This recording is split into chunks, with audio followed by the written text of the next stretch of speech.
Okay, it is just past 3 o'clock, and I'd like to say welcome to the third webinar in the series Beyond Plant Blindness, Understanding and Protecting Native Biodiversity, which is organised by the EXPBIO-Project. My name is Helen Ekvall. I work at Gothenburg Botanical Garden in Sweden and am a PhD student at the University of Gothenburg. Also with me is Gunilla, who is the project leader for EXPBIO, and today my technical support. The EXPBIO project is funded by the EU Interreg North Sea programme. We are 8 partners from Sweden, Denmark, Germany, the Netherlands and Belgium. We are municipalities, universities, botanical gardens, public research institutes and governmental agencies. Our aim is to increase plant biodiversity in the North Sea region and raise awareness of its importance. Concerned about the decline in flower and insect diversity, we are working to identify effective ways to support and restore it. I'm delighted to see so many of you here today who are interested in exploring practical and scientific approaches to raise plant awareness and increase engagement in the natural world. When we don't understand ecosystems and the roles that plants play in them, we may overlook the life forms we depend on. We cannot protect what we don't know, recognise or value. Last spring, we held a series of webinars on seed mixes and seed cultivation, followed by a second webinar series last autumn focusing on grassland restoration.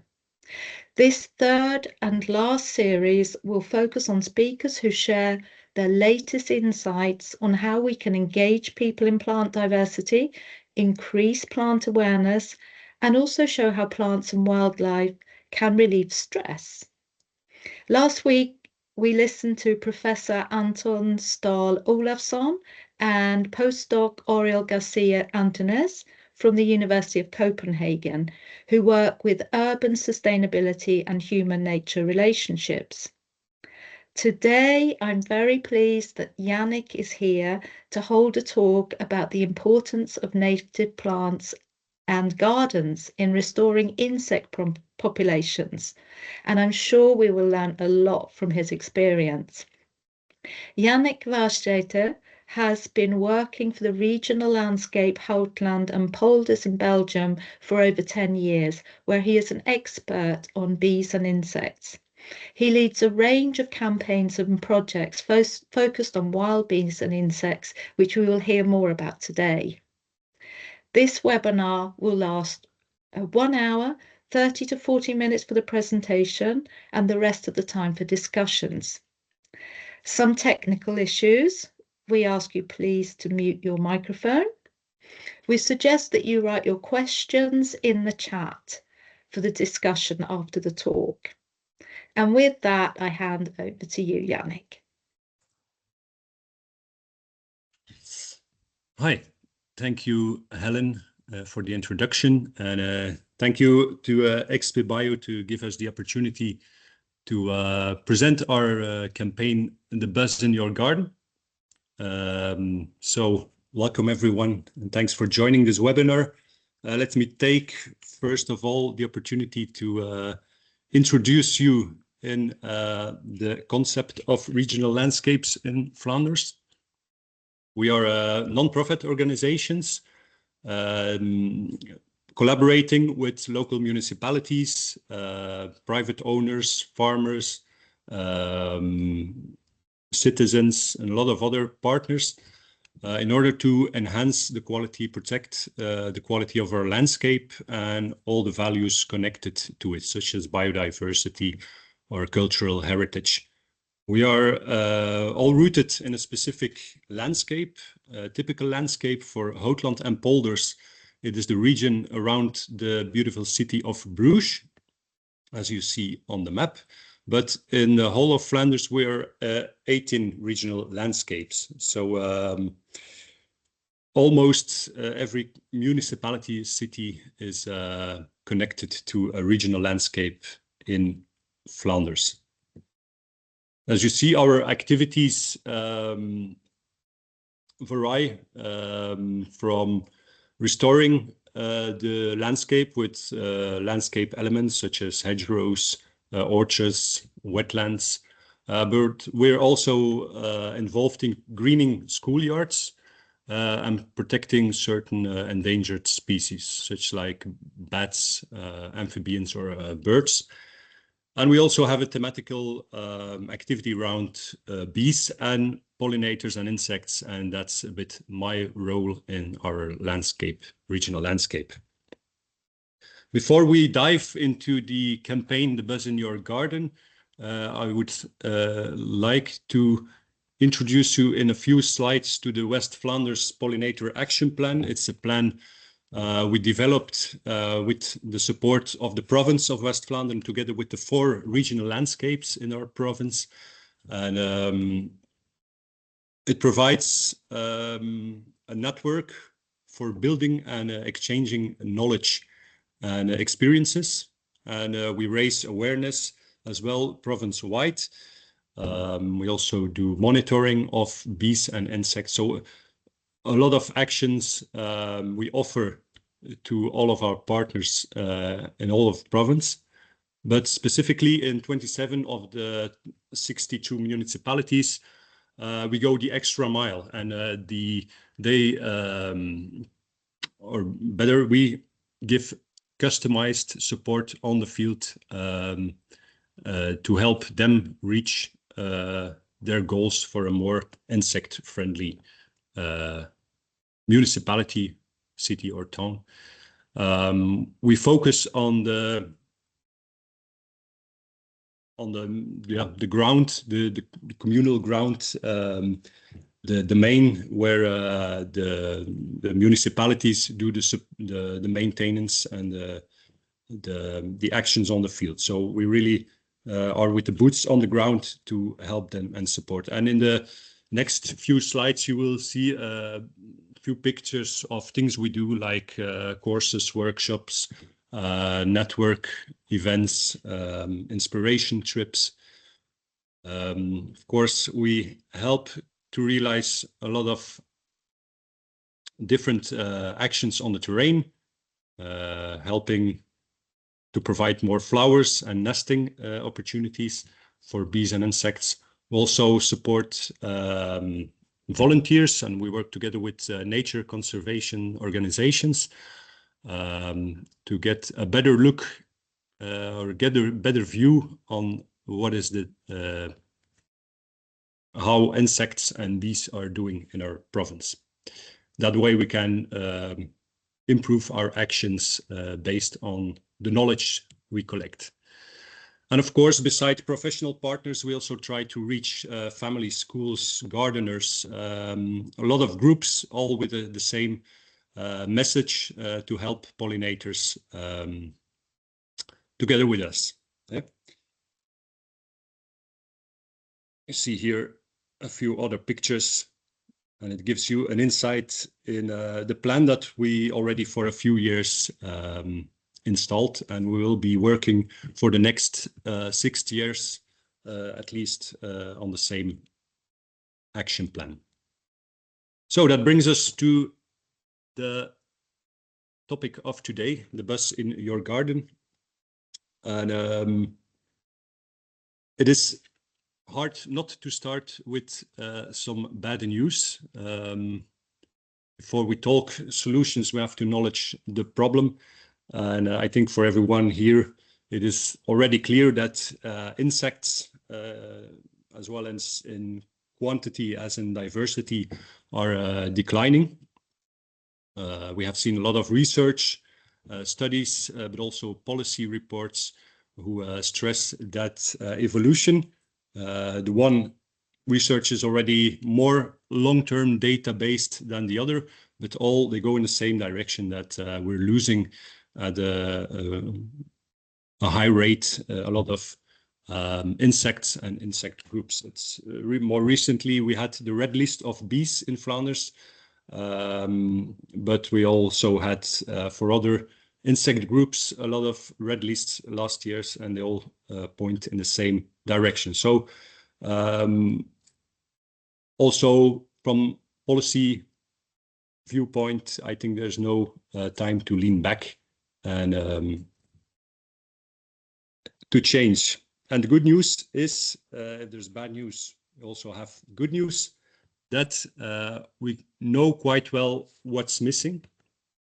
Yeah, we need more diversity in landscape structure, more small-scale landscape, more flowers, more nesting opportunities, less pesticides, less nitrogen. And of course, not everything is in our hands, and we tend to focus on things we can change in our own region. So there's a lot of knowledge about the measures that work, and today, of course, we focus on gardens, and we know that insects respond quite quickly to the right intervention, and they're not so difficult.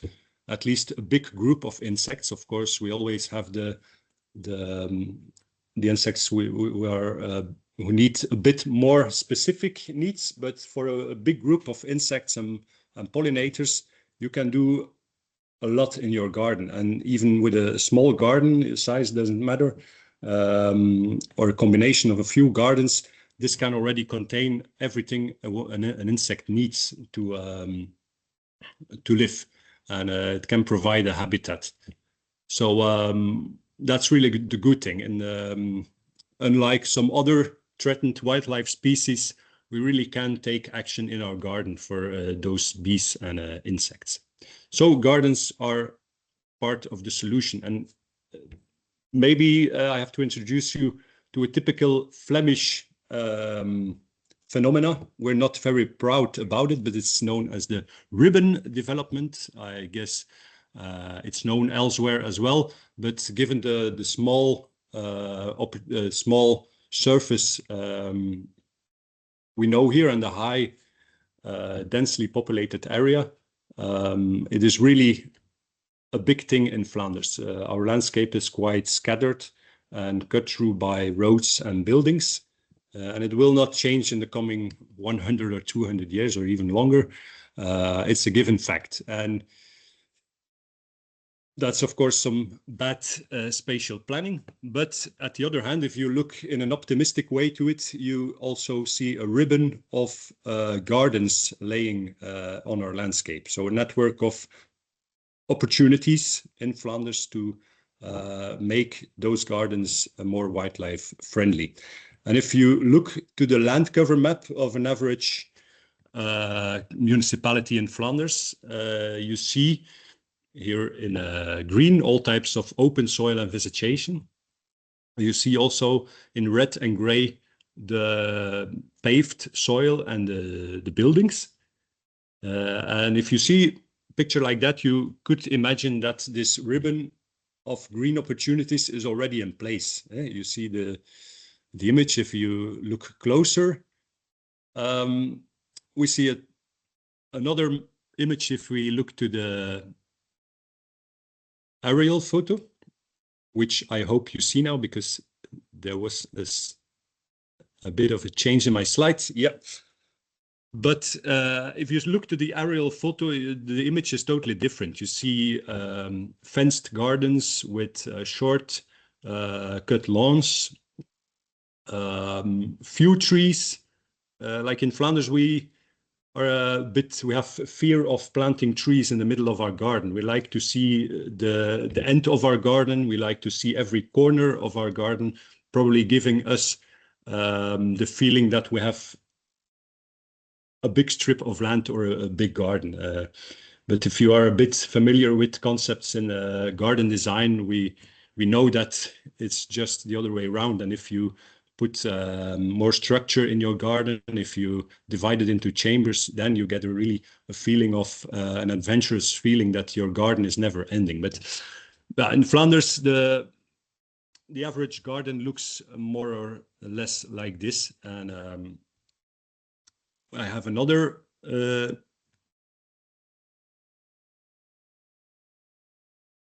example with where you would have seen the land cover map as well, but you're already seeing the aerial photo.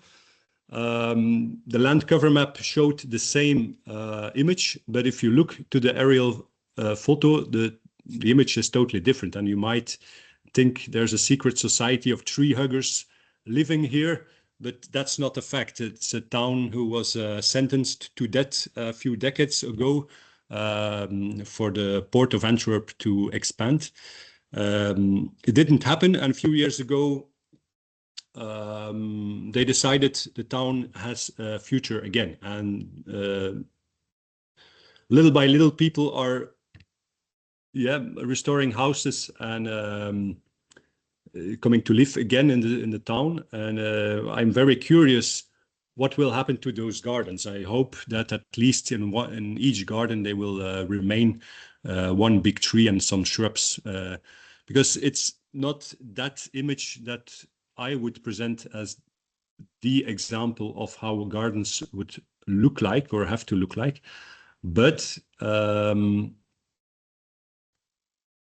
it gives you an idea what if only we plant a fraction of these trees and shrubs, and what kind of image we would get. And I also did it with AI for this aerial photo, and you immediately recognize the opportunities for wildlife. We have much more small-scale structure in the gardens, much more flowers, much more trees. So if we're talking about a green ribbon throughout our landscape, I think this image is much more what we need than the image we see today. And if we look at the figures, we see that 12% of the total surface in Flanders consists of gardens, and that's no less than 2.5 million gardens. And so that is an enormous opportunity, given the fact, or provided that those gardens become, of course, more wildlife friendly than they are today. And if you want to make your garden more wildlife friendly,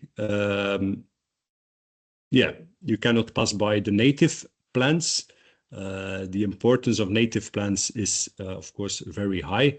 And first of all, the definition of native plants in a black-white version is the plants who were able to occur here naturally after the last ice age, which is 12,000 years ago, when it was very cold here, and a lot of plants and animals were pushed back to southern Europe. But as the climate got warmer again here, a lot of these species made their route again northward.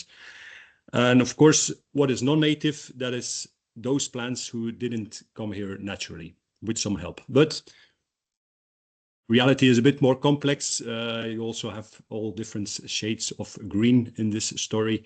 But let's keep it on this definition for today, that native plants are important. And why are they important? Because they have had a co-evolution with insects, and this goes much farther than these 12,000 years of the last ice age. It goes back even 100 million years ago, where the first insects and plants were starting to living together and to co-evolve. And insects saw that they could use pollen as a nectar as feed, as well as plant parts. And plants discovered that they could provide services such as pollination instead. So this is a very old or highly evaluated relationship between insects and plants, and you don't change it in a few hundred years.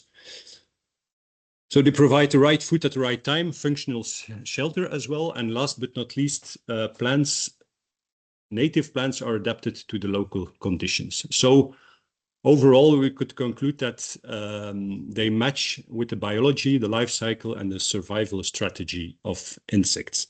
We see here a few examples of, for example, the ivy bee, who cannot survive if he don't find the pollen of the ivy, as well as the orange tip, which needs the garlic mustard to put their eggs on. And on the right side, you see the small veined white on different types of crucifers. She's better laying an egg on this plant, and it's not a coincidence that she's laying her egg on that plant, because the caterpillar who will grow will eat the plants, the parts of this plant, and not of any other family. So to show a bit the reason why we started this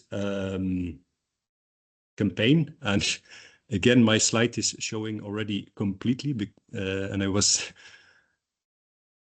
the plan to build them up slightly, piece after piece, but let's see. I put it on the graph, the horizontal axis going from native and Belgium to Europe and other parts of the world. And on the vertical axis, we have the range from wild type, a cultivar with similar characteristics, and a decorative cultivar. And in the lower left corner, you see, for example, the Salvia pratensis, which is wild type and native in Belgium.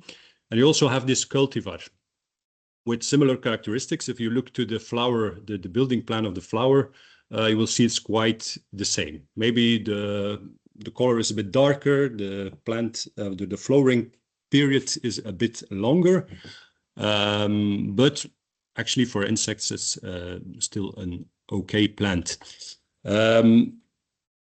You see also Campanula here in the wild type and native version. It is a quite open flower structure, and you have this, if you go up the scale of the vertical axis, you see the cultivar who is bred with much more petals, and you immediately see that the access to pollen and nectar is much more difficult. It's much more narrow, and maybe the production of pollen and nectar is even less as well. So it's already a cultivar who is less interesting for bees and pollinators. In the left top corner, you see these double flowers, like these roses, which provide very few pollen and nectar, or if they provide it, it's not accessible. So it's clear that those wild types for insects and pollinators is much more interesting than the cultivars, the decorative cultivars.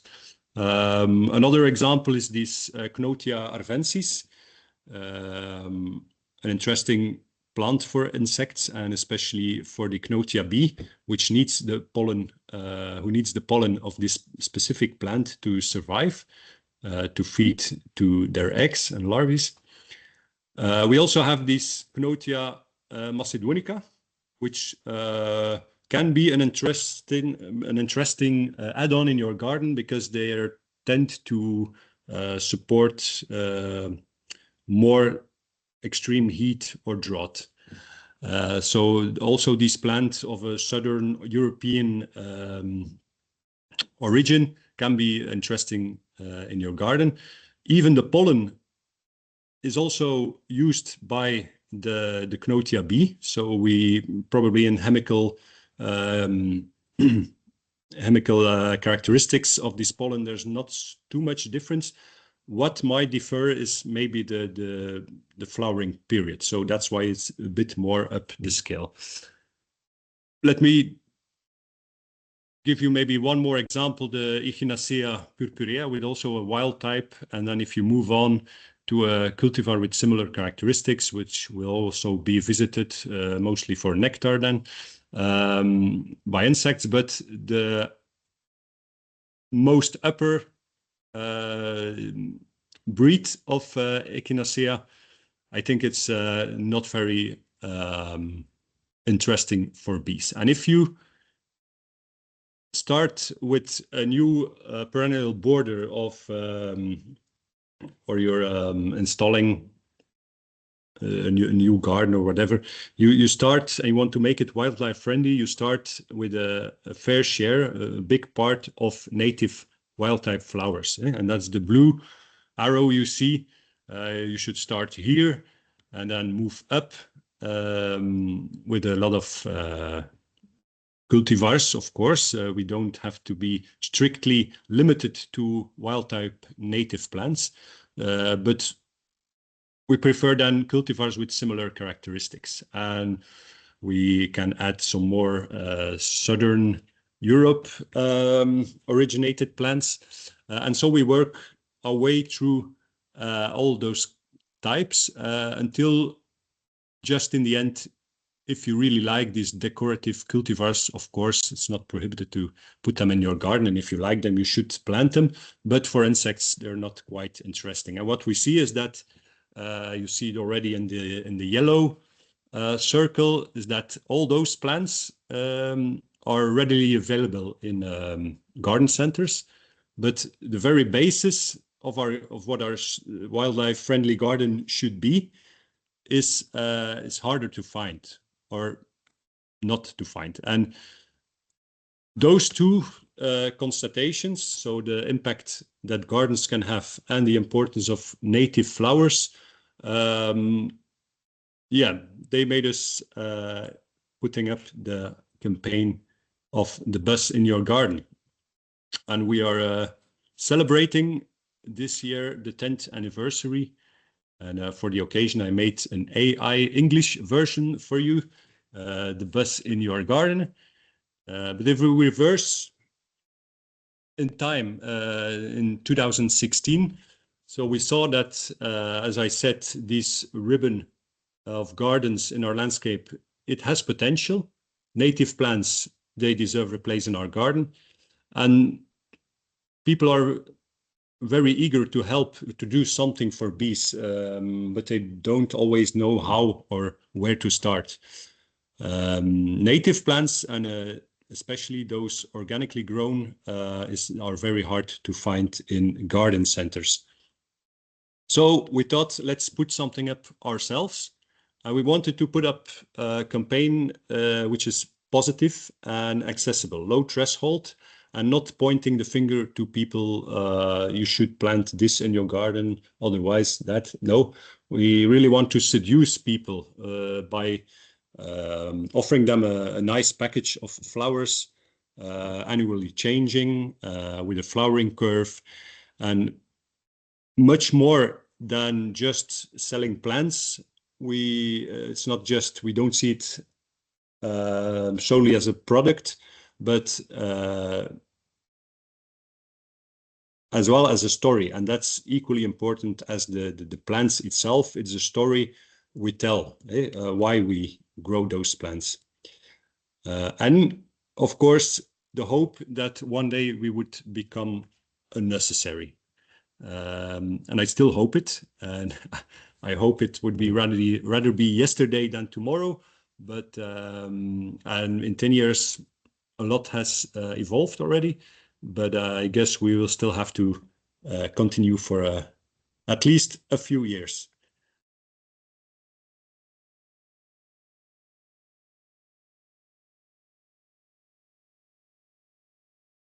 Sorry, yeah, here you see how we see the campaign. So in the basis is this growing native plants in an environment-friendly way.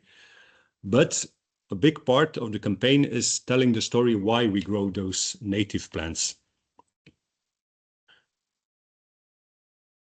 And about growing those native plants, we do it in collaboration with two horticultural schools here in Bruges and Torhout, so two cities in our region.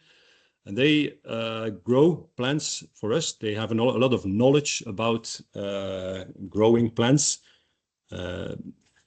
until they participated in our campaign, they did not grow a lot of native plants, but they were eager and to try to grow those native plants as well. And I have to say, in 10 years' time, we have seen a very beautiful results, and they have built up a lot of knowledge about how to grow those native plants. Of course, we do it without pesticides, and also there, in 10 years' time, maximum we have to do is sometimes in some years remove the snails manually, but for the rest, it's perfectly feasible to grow those plants without any pesticides. Another thing we try to do is to keep our substrate peat-free. And this is not easy because peat is a wonderful product. And of course, here in our region, we also do restoring of wetlands. And therefore, we know the value of wetlands and to keep the peat in a good condition under the ground. And therefore, we want, would be a bit strange to then use a soil with peat where we know that in other parts of Europe, it's leading to complete habitat destruction. So we really try to keep as few peat as possible. 3 years ago, we used completely peat-free substrate. It wasn't easy because it becomes too wet or too dry very fast. It's difficult to hold the perfect humidity. And the plants were a bit smaller as well. So we discussed it with the teachers who grow the plants, and we decided for now to go to a more 60-40 ratio. So that's the consensus for the moment, but I hope in the future we will be able to go peat-free again. And finally, we also try to connect to research institutions, to Green Deals, to the EXPBIO project as well, to exchange the knowledge we have and to learn from other people the knowledge and experience they have with growing plants without pesticides and growing those native species. We also want in the future to grow more with native, locally harvested seeds. And therefore, we are in contact with the botanical garden in Mesa as well.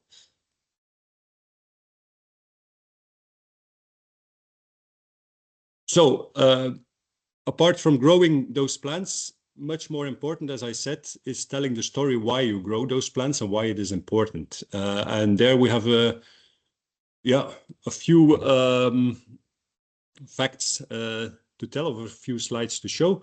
And to start off, it's the communication. We start up in collaboration with the local municipalities. It's them who amplify our campaign through their local channels. So we have our channel, but it's much less direct to the citizens and the garden owners. So we're very grateful that we can do it together with municipalities because they have a much more direct link.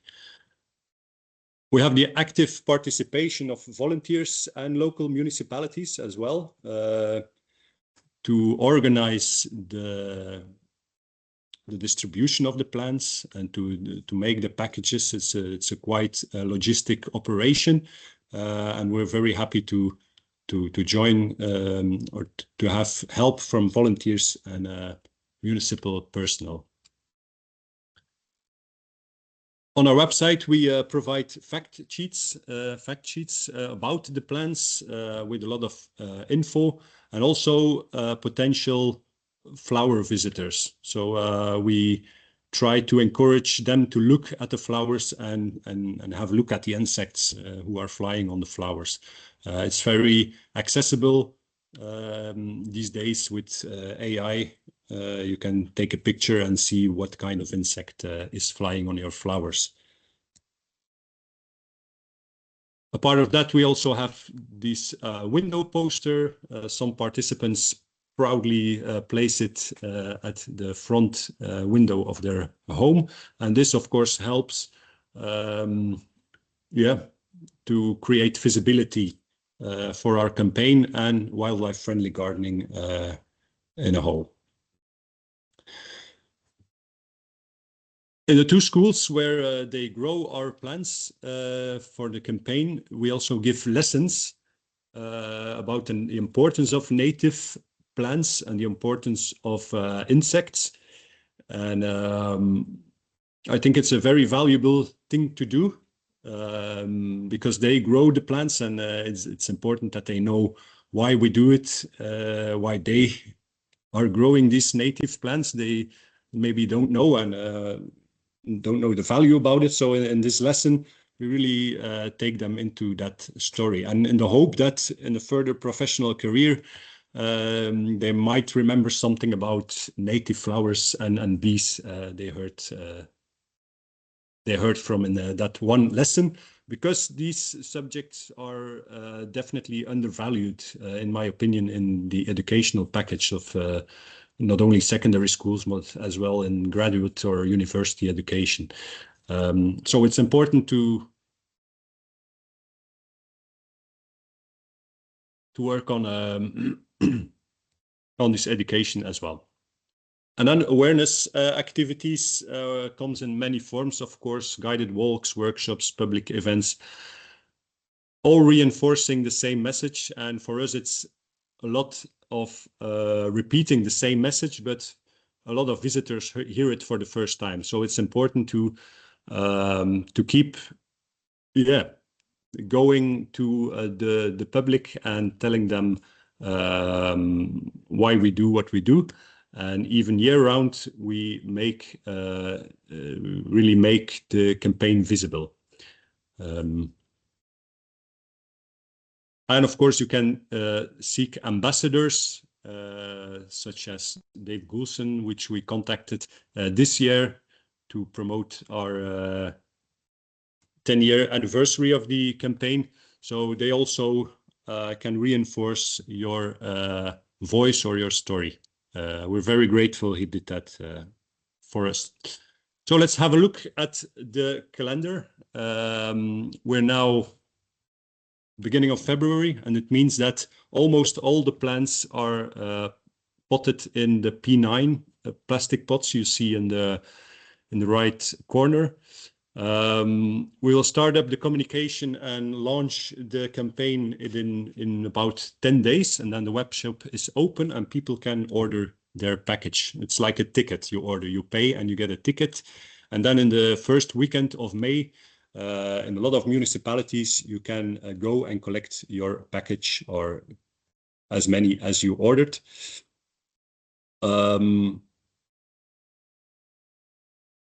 Quite fast after the end of the whole distribution and logistic operation, we evaluate the action, and we select the plant package for next year already. So we make a list of plants to order seeds, to order materials, because in the beginning of September, they already start with growing the plants again. And then in the autumn, we contact again the municipalities to see who is participating that year, and we're starting up again all the communication preparations. So that's a bit, you see that year round we have required always one moment more than the other, but year round we have our work with this campaign only to grow the plants. Of course, like I said in the other slides, we do a lot more than those plants. Here we have a living long list of 80 species to choose from, and you see here the short list of 2026. Of that selection, there's still a selection of 12 plants, because one package consists of 12 species and 12 plants. The plants you see in green are plants we give for free. So if you buy one package, you get one plant for free. And these are plants we fear to put into the package because they probably would not sell good. For example, this thistle, Cirsium palustri, but it's a very valuable plant for insect nevertheless, and that's why we give the opportunity to take one home. We don't insist on it, but we just provide some plants and they can take it home as an extra. So here you see some posters of the first editions. We then worked together with social employment, but from the third year on, we really wanted to collaborate with schools to have this educational thing as well. And throughout the years, the campaign has evolved, of course, significantly. And if you look attentively, you will see that in the past, we also included one, maybe maximum two non-native plants, such as an Echinacea or a Verbena bonariensis, just from the idea that, like a sort of Trojan horse, people would be attracted to this very popular plant and then buy the whole package and take all the native flowers home. But since a year of three, we have changed that and we are strictly going native now. Why? Because it's much more simple to in terms of communication. Otherwise, you have to say, yeah, we grow native flowers, but there's also one non-native in it. It's a bit difficult to bring that message. So now it's clear we grow only native flowers, and in the last 3 years we were sold out without any problem. So I don't think they need that popular plants. Here you see, without going too much into detail in these boring graphs, but you see here that that the campaign has grown steadily over the years, and it takes time sometimes to build up a campaign. Now for this year, we aim for 1,000 packages to grow and sell. You see here some other figures, not so important to go into detail. Maybe nice to say as well is that there's always a surplus which is grown by the schools. So in case of a calamity or a plant which is not growing quite well, we always have a backup. But if everything goes well, this backup becomes surplus, of course. And these plants we use, or my colleagues better, use them in the greening schoolyards project. So we always try to find an opportunity to not leave these plants unused. Also, local municipalities who use it for their public domain, they can also buy the surplus plants. If you see in the right corner as well, the challenges we meet sometimes, that the wheat is sometimes growing faster than the plant you intend to grow. And if it looks a bit similar, and it might, become one day a bit strange that you see, how comes that it's a different plant, and then you put away the wheat and you see the Lysimachia vulgare in that case was under the wheat. And so that it comes with, that's an experience. That's sometimes you have to learn it that way by making mistakes or seeing. And that's also part of the learning process of the teachers and the students in the school. Here you see some other pictures of the campaign. It's always some nice team moments as well. It's springtime, the first early beautiful days, and everybody's happy. Maybe just to add, we also have this campaign with native trees and shrubs. That's maybe for another webinar, but equally important for insects, of course. And trees and shrubs provide early pollen and nectar, provide structure in your garden. And this is always also a campaign we have been conducting for over 15 years and is quite popular as well. So looking ahead, we see gradual evolution in the market. If you compare the situation 10 years ago and now, there have been some farmers who started with the growing native plants without pesticides. So, but it's very small scale, and I can only hope it will get mainstream at the moment, and then it will become unnecessary to put our campaign, or we can do it in another way. Because telling the story, that will still be needed, I guess. But hopefully, the plants itself, we will find them one day in the common garden centers. We want to put more effort in the exchange of knowledge and the need for more education, of course. We also see some challenges. Not all species are grown easily. Yeah, that's part of the process, and part, of course, of sharing that knowledge and experience with other parties who already have this experience with that plant, for example.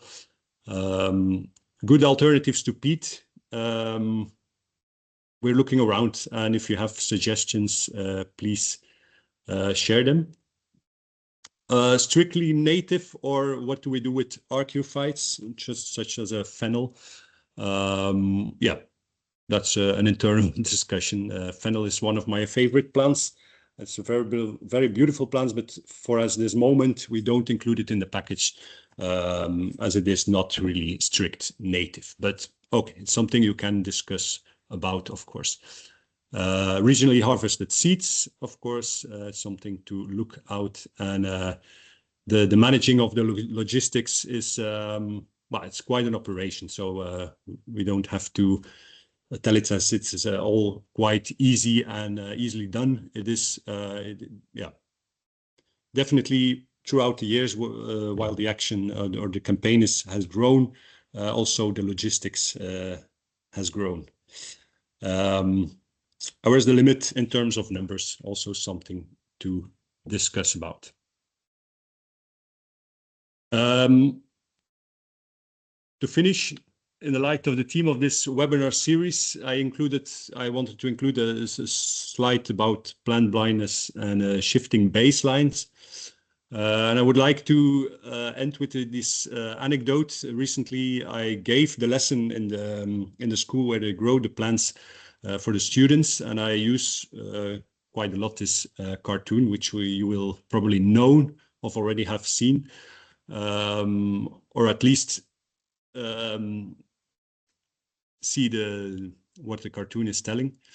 And the first reaction came very quick from a boy in the front, and he said, yeah, of course, there's no driver in 2050 because every vehicle will be self-driven, so there won't be a driver anymore, of course. And of course, it was a funny and a valid observation, but I quickly saw that they didn't really get the point of the cartoon, and it was very strange to them to long for a time when your windshield was full of insects. Then you have to scrap it off, and why would you want that? And that's one of those moments and examples when you realize that concepts like plant blindness and shifting baselines, yeah, that is real, and it's unfortunate because it has a major impact on how we tackle this biodiversity crisis as a society. And in the latest book of Robert Macfarlane, which is a landscape author in Britain, he also describes the shifting baseline concept. So that generation after generation, you get used to a more and more degraded version of nature. And what your children see as a lot of butterflies, your parents probably see as very few. And we have become so used to this decline that we almost assume that it cannot be different, but it can be different. And that's what Macfarlane and also some other authors before him suggest, in a sort of reverse movement that is lifting the baseline, normalizing improvement, celebrating success, believing that generation after generation we can do better again and raise the quality of our nature, instead of accepting that decline as being normal. And I think it's a powerful idea, and I think it might resonate much more with younger generations than any nostalgic stories about insects on a windscreen. I think we need to bring people more in contact with nature close by, and especially young people, in the hope these encounters and this fascination can turn into a sort of collective action to raise that baseline year after year. And of course, it is a major challenge, and it will be not done in 1 year, maybe not in 10 years or 20 years. But not taking this challenge would be a neglect, of course. And to raise awareness, I think needs good stories and good storytellers and story writers to provide that story for people and to make them part of the positive side as well. And I hope the campaign A Buzz in Your Garden is adding to this feeling of positivity, without neglecting that there's a lot of negative news as well. But if we solely focus on this negative news, I think maybe people feel a bit rejected as well, or they will tend to say, okay, so negative, I will turn my back on it. So bringing this positive stories as well, I think is very important. And to finish, I put here 3 take-home messages, if you want. Of course, that gardens matter, and they're a very powerful part of the solution, with of course saying that it is a part of the solution, only part of the solution. Of course, the problems are much bigger, and there's a lot of other types of actions needed to be done as well, but let's keep that for another webinar. Here it's about gardens, and I think they matter, and they can be a welcoming habitat for a lot of insects. Native plants, of course, matter as well, but equally important is the message you tell, because that is really the thing that will bring a long-term change, I guess. And as a third and final take-home, I would say let's lift that baseline all together. And I want to take the opportunity to thank all our partners of our campaign to make it possible, to support it, because without them it wouldn't be possible. And thank you for your attention. If you have any questions or suggestions, you're most welcome to share them by email or now, if there's some time left, because plant blindness is a thing. You also have time blindness, and sometimes I suffer of it. But if there's still some time for questions, I'm happy to hear them. Thank you. Thank you, Yannick. That was really inspiring and engaging. And I feel, I think all of us really want to lift that baseline together. And I totally agree. This good stories and storytellers are really needed here. But there was a number of questions here that I'll ask you. One question is, do you also provide seeds to sell, I assume? Not as a part of this campaign, but last year we started with Bee Seeks Garden. That's a campaign we do with We give an amount of seats to the participant of that lecture. So if you come that evening to a workshop of wild-friendly gardening and how to make your garden bee friendly, at the end of the evening you get a bit of native seeds to try at home. We chose to do it that way because it's not always easy.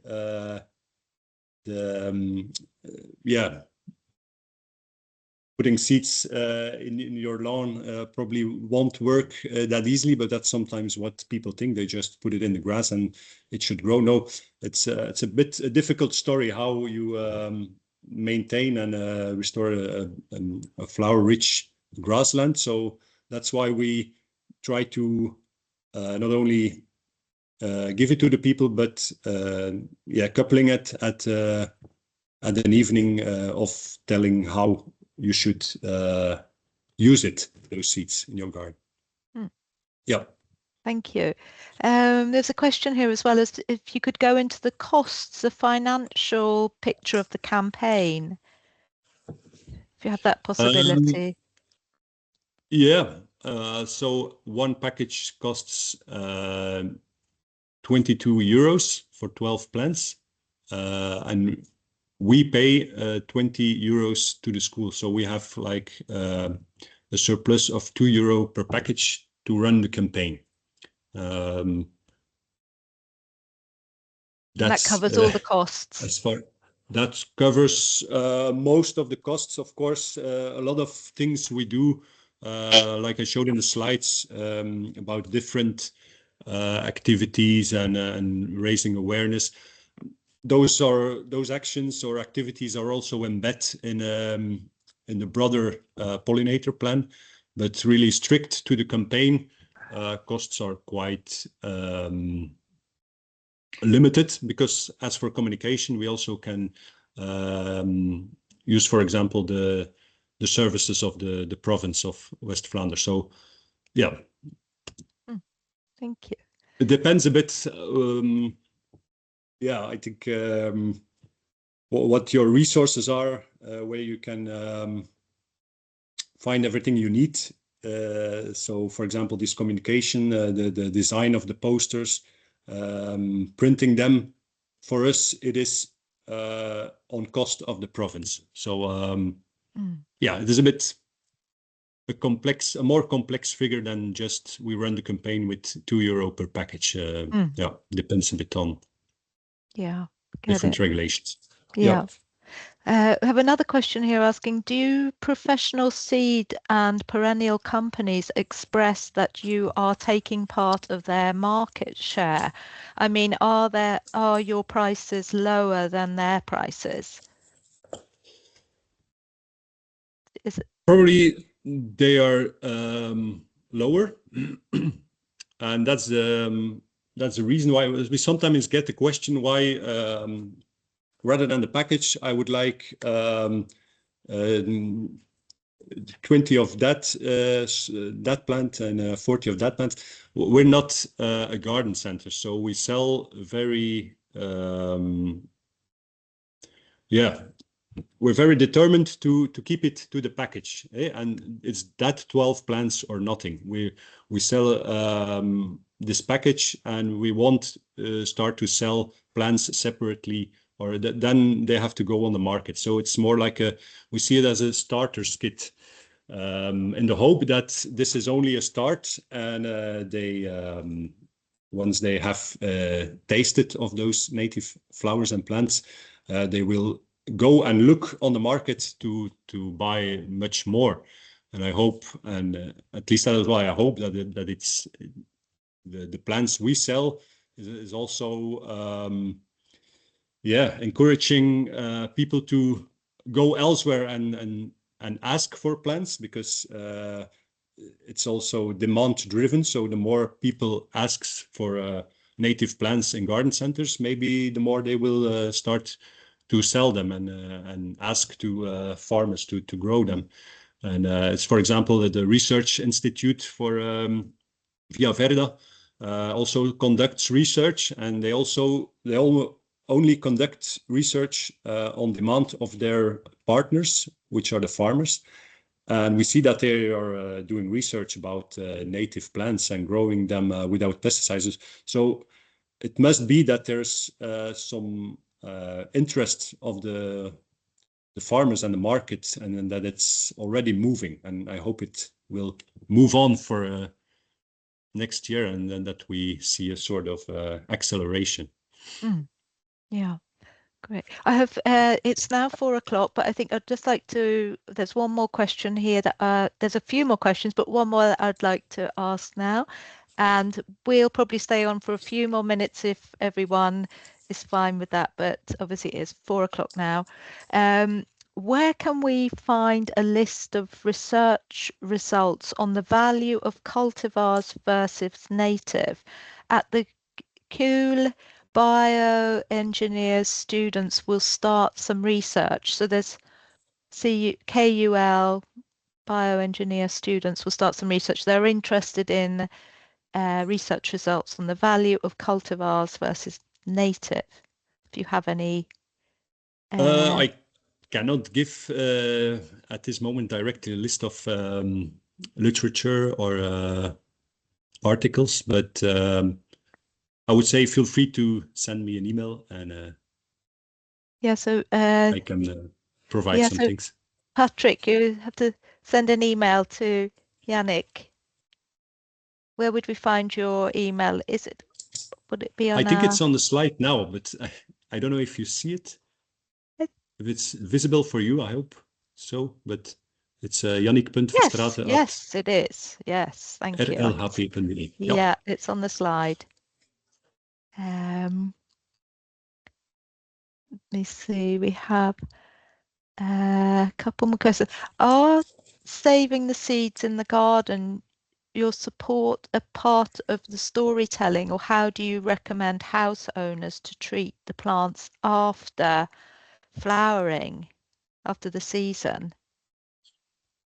As I said, we provide some fact sheets, plant sheets, and we also give information about how to maintain them, or if you have to cut them back or not, or how they are propagating in your own garden.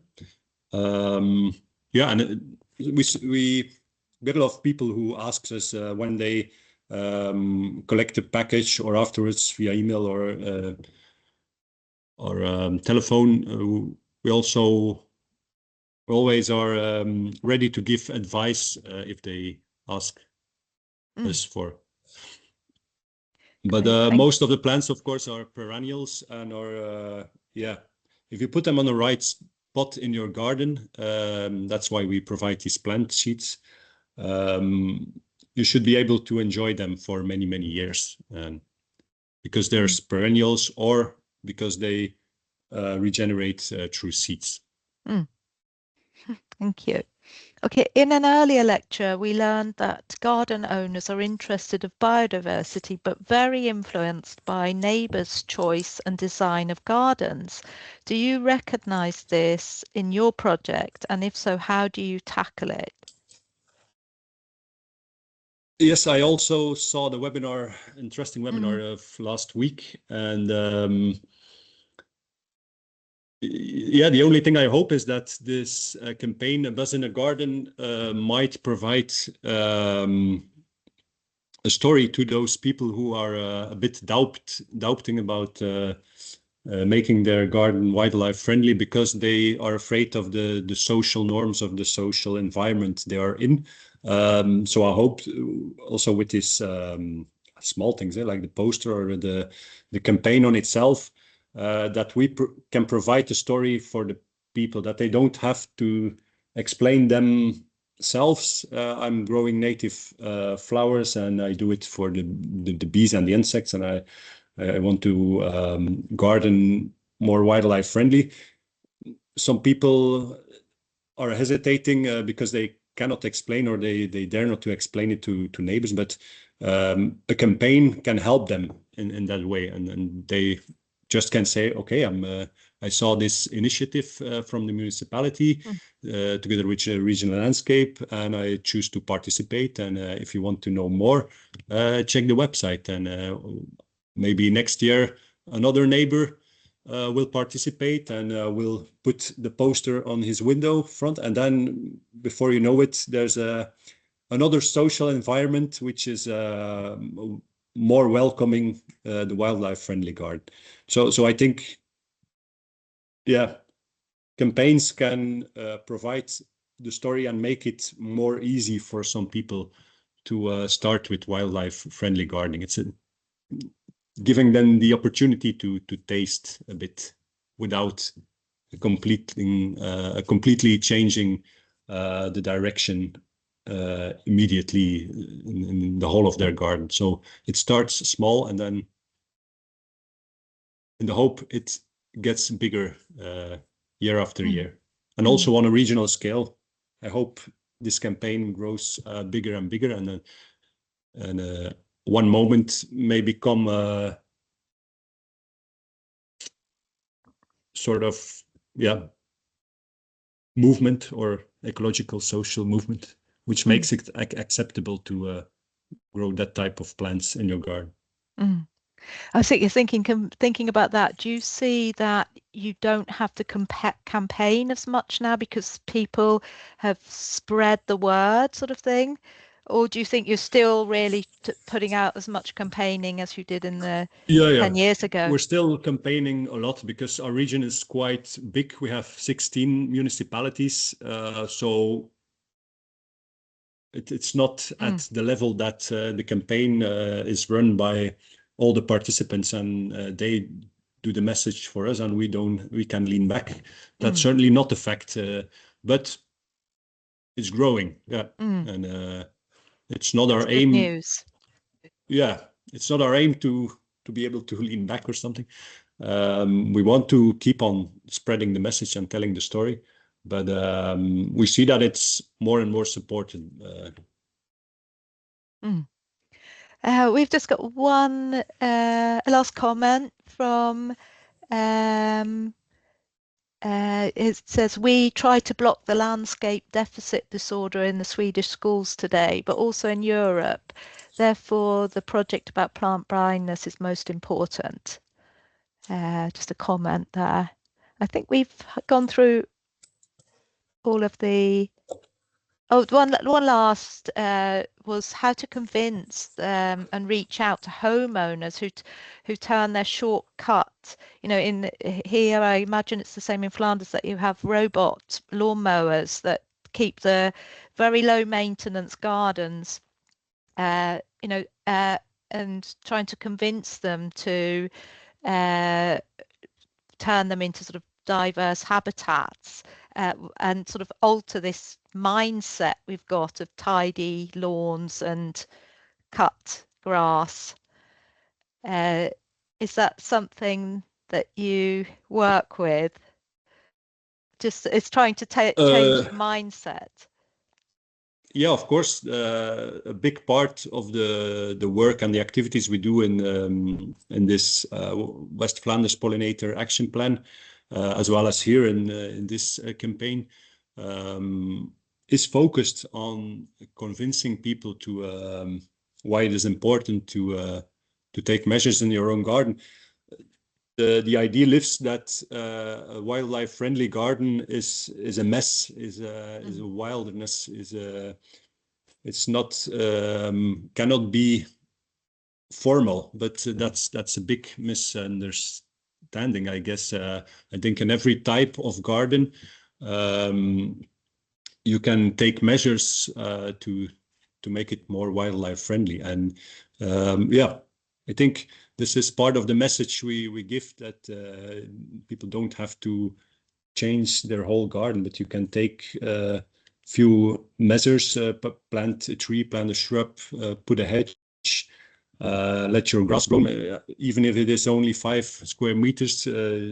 Try it once and see how the grasshoppers suddenly appear in your grass. it's a lot has to do also with people don't know how to or where to start. They might find a wildlife-friendly garden beautiful, but yeah, how to start in my own garden, and then a shortcut lawn is very easy, and even with definitely with a robot, and this makes it easy, and then you focus on other things. But it requires a bit of knowledge and courage to start with it, I guess, and we have to help them to feel more comfortable and confident to start with it and to do it. Definitely. Well, thank you so much. I see we're running over time a little bit, but thank you so much, Yannick. It's really inspiring and You're welcome. Very engaging. Next week, Lars Pettersson from Lund University, Sweden, will talk about how the Swedish butterfly monitoring scheme has developed since it was founded 16 years ago, and also how they reach out to volunteers and the public, and this also includes citizen science. If you'd like to attend this webinar, please register. And as mentioned earlier, all webinars are recorded. The first ones are already available on the Interreg webpage.